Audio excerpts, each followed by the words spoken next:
Welcome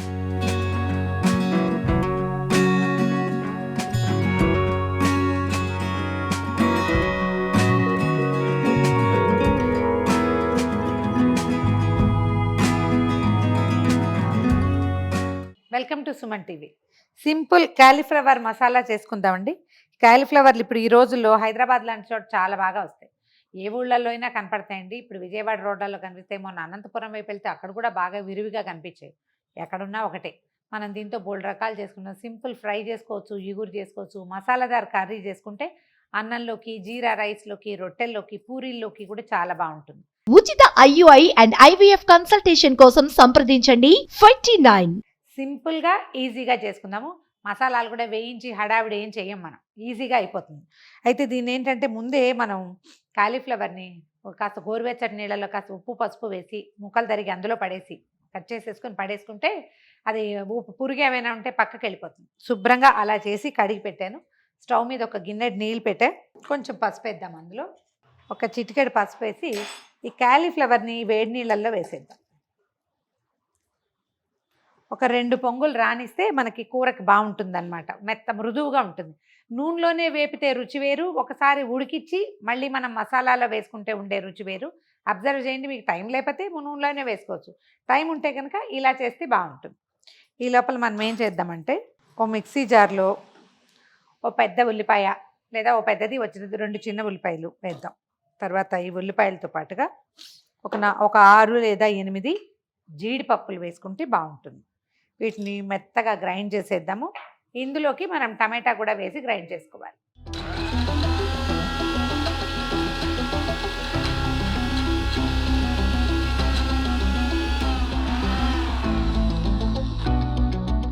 ఉల్లిపాయ జీడిపప్పు grind అయ్యేసరికి ఒక పెద్ద టమాటా కూడా ముక్కలు చేసి ఇందులో వేసేద్దాము. ఇది మనకి గ్రేవీ కింద పనిచేస్తుంది అనమాట. మీరు కారం ప్రిఫర్ చేసేటట్టయితే అంటే చురుగ్గా ఉన్నా పర్వాలేదంటే ఓ 2 పచ్చిమిరపకాయలు ఇందులో వేసుకోవచ్చు. నేను పైన నూనెలో వేసే అలవాటు నాకు, తీసి పక్కన పెడతారు కదా అనిపిస్తుంది.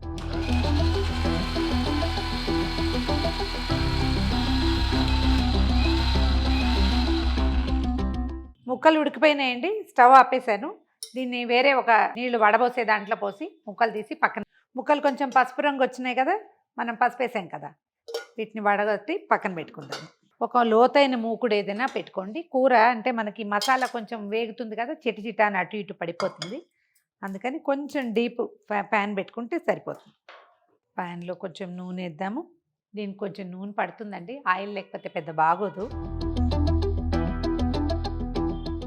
మా ఫ్రెండ్ ఒకరైతే ఈ ఉడికిచ్చిన కాలీఫ్లవర్ని మళ్ళీ కొంచెం నూనె పోసి వేయిస్తారు. చాలా డిఫరెంట్గా ఉంది, స్మెల్ బాగుంది.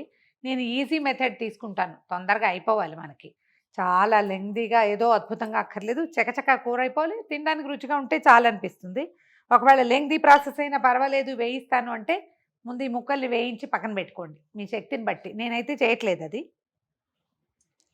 ఒక స్పూను జీలకర్ర వేస్తున్నాను. మసాలాదార్ కూరే కానీ ఆటే మసాలా ఏం కాదండి, కొంచెం మైల్డ్ మసాలానే ఉంటుంది. జీలకర్ర వేగంగానే మనం కాస్త కరివేపాకు వేసుకుందాము. ఇప్పుడు మనము గ్రైండ్ చేసి పెట్టుకున్నాం కదా, ఒకవేళ మీ దగ్గర రోల్ ఉన్నా ఇంకో అమాందస్తా లాంటిది ఉంటే దాంతో కూడా దంచుకోవచ్చు. ఈ మసాలాని ఇందులో వేసేద్దాం. అది మెల్లిగా నూనెలో వేగే లోపల మనం ఇందులో వేయాల్సిన ఒక్కొక్క పదార్థాన్ని వేసేద్దాం. మనం పచ్చి మసాలా వేసాం కదా, కొంచెం టైం పడుతుంది. ఒక స్పూన్ కొద్దిగా ఒక చిటికెడు పసుపు, ఎక్కువ అక్కర్లేదు. నూనెలో వేయలేదు కానీ ఇది పచ్చిదే కాబట్టి కొద్దిగా అల్లం వెల్లుల్లి పేస్ట్ ఇందులోనే వేసేద్దాము. ఒక స్పూను ధనియాల పొడి, ఈ కూరకి ఇంచుమించుగా సరిపడగా కారము, కొద్దిగా గరం మసాలా పొడి ఉంటే అది కూడా దీన్ని మొత్తం వేయించేసేద్దాం. ముద్ద వేగాక కూడా వేసుకోవచ్చండి, ముందు వెనకగా వేయచ్చు. ఇది పచ్చిగా ఉండగానే వేయాలన్న నియమం లేదు, అవన్నీ డ్రైవే కదా, తర్వాత కూడా వేసుకోవచ్చు. పని అయిపోతుందని ముందు వేస్తున్నాను అంతే. ఒక 3-4 పచ్చిమిరపకాయలు కూడా ఇందులో వేసుకోవచ్చు మనం తినగలిగే కారాన్ని బట్టి. మంచి వాసన వస్తుందండి. ఈ నూనె కూడా బయటకు వచ్చేసే టైంలో ఉప్పు వేసేద్దాం ఇందులో. ఈ ఉప్పు తడి తగిలేసరికల్లా మళ్ళీ ఇంకా కొంచెం పలుచబడుతుంది. సరిపడా సాల్ట్ వేసి ఈ ముద్దని కొంచెం వేగనిస్తే సరిపోతుంది. ఆయిల్ కనిపిస్తుంది చూడండి మనకి. మనం వేసే నూనె మళ్ళీ మనకు కనపడాలన్నమాట. నూనెంతా పైకి వచ్చేసే టైంకి అది అడుగంటడానికి మొదలు పెడతానంటుంది. అలాంటప్పుడు ఈ కాలీఫ్లవర్ ముక్కలు ఉడకబెట్టి పక్కన పెట్టుకున్నాం కదా, అవి ఇందులో వేసేది.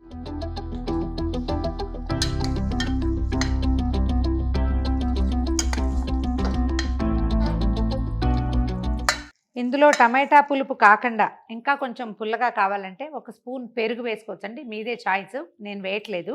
కావాలంటే వేసుకోవచ్చు. సన్నటి మంట మీద మూత పెడదాము. ఒకవేళ డ్రైగా ఉంది, ఒక మగ్గదు మసాలాలు అనిపిస్తే కొద్దిగా నీళ్లు చల్లచ్చు. పొయ్యొద్దు, నీళ్లు చల్లితే సరిపోతుంది. మన కూర మగ్గిపోయిందండి. అకేషనల్గా మధ్య మధ్యలో ఒకసారి కదిపి దాని మొహం చూడటమే కానీ అంతకంటే మనం ఏం చేయక్కర్లా. ఆయిల్ బయటికి వదిలిపెట్టేస్తుంది, తీసేసేయచ్చు. కొంచెం ఫ్రెష్ కొత్తిమీర వేసుకుని పొయ్యి మీద ఉండగానే వేయటం అలవాటు చేసుకోండి. అప్పుడు కొత్తిమీరలో ఏదైనా చిన్న పన్న శిలీంధ్రాలు అలాంటివి రకరకాలు ఏమైనా ఉంటే అవి కుక్ అయిపోతాయి గోల లేకుండా. కడుగుతాం కానీ ఏమిటో ఒక అనుమానంగానే ఉంటుంది. కూర రెడీ అయిపోయిందండి. స్టవ్ ఆపేసి వేరే దాంట్లో పెట్టుకుందాము. కొంచెం గ్రేవీ తోటి చాలా బాగుంటుందండి. సన్నటి ముక్క, చిన్న ముక్కలు తరుక్కుంటే 1 మినిట్లో అయిపోతుంది కూర. ఒకవేళ చిన్న ముక్క తరిగితే మీ చాయిస్ అదైతే. ఒకవేళ చాలామందికి ఏంటంటే పెద్ద పెద్ద కాలీఫ్లవర్స్ ఇట్లా కోడిగా అంటే ఏమన్నా దాన్ని కోళ్ళుగా మొత్తం బంచెస్గా ఉంటే ఇష్టపడతారు. బంచ్ ఇష్టం ఉన్న వాళ్ళు బంచ్ తోటి చేసుకోవటం, లేదంటే చిన్న ముక్కలు తరిగి చేసేసుకోవచ్చు. అదైతే ఇంకా 2 నిమిషాల్లో అయిపోతుంది, ఎక్కువ సమయం పట్టకుండా. గుమగుమలాడే కాలీఫ్లవర్ మసాలా ట్రై చేసి చూడండి. ఇది అన్నంలోకి, రొట్టెల్లోకి, మన ఏదైనా మనం జీరా రైస్ లాంటివి సింపుల్వి చేసుకుంటాం, వాటిలలో కూడా చాలా బాగుంటుందండి. ట్రై చేసి చూడండి. ఈ వీడియో కనుక మీకు నచ్చినట్లయితే లైక్ చేయండి, షేర్ చేయండి. మరిన్ని ఇంట్రెస్టింగ్ వీడియోల కోసం సుమన్ టీవీకి సబ్స్క్రైబ్ చేసుకోండి.